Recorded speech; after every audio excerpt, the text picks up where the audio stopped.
Kenapa Whis bisa menjadi seorang Lich dan kenapa dia mau jadi komandan Raja Iblis? 出たわね、クソアテント。こんなところで店なんて出してたの？ Oke, jadi ini adalah bahasan full tentang masa lalu Whis sebelum dia menjadi Lich.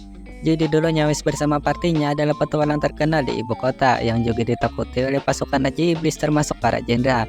Hal itu dikarenakan mereka sudah sering berhadapan satu sama lain.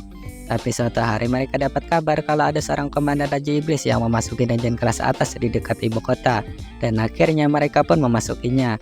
Setelah bertarung selama seminggu di dalam dungeon, mereka akhirnya sampai di lantai terdalam. Dan ketika mereka membuka peti yang ada di sana, ternyata isinya adalah Vanir. Singkat cerita, Whis langsung menggunakan sihirnya untuk membelah Vanir jadi dua menggunakan sihir Lack of Saber. Ya, kita udah sering lihat seri ini terutama di movie Konosuba. Setelah merasa pertarungan sudah usai, Whis dan partinya langsung teleport keluar. Tapi Vanir mengatakan kalau dirinya masih hidup.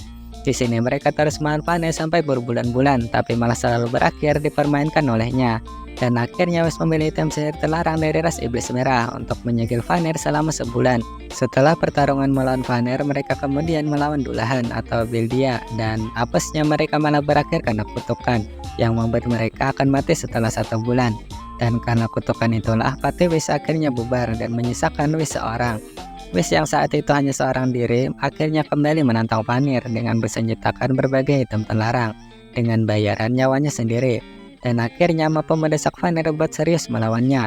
Singkat cerita, keduanya sama-sama sekarat di pertarungan itu. Dan setelah Whis mengatakan tujuannya ke Vanir bahwa dia ingin menyelamatkan teman-temannya dengan mengorbankan jiwanya sendiri, Vanir malah menolaknya karena jiwanya hampir terkuras habis. Tapi sebagai bayaran karena telah berhasil memojokkan Vanir, Whis akhirnya diajari sihir terlarang untuk menjadi seorang Lich. Nah, setelah menjadi Lich, Whis ini langsung menyerbu kasar Raja Iblis sendirian dan membebat habis para jenderal di sana. Yang kemudian dia akhirnya berhasil membuat Bildia melepas kutukannya. Dan setelah semuanya selesai, Whis akhirnya bersedia menjadi salah satu komandan dengan syarat pasukan Raja Iblis gak boleh menyerang warga sipil. Yaitu tadi adalah masa lalu Whis sebelum dia menjadi seperti sekarang. よくわかんないけど、念のために退治しておくわ。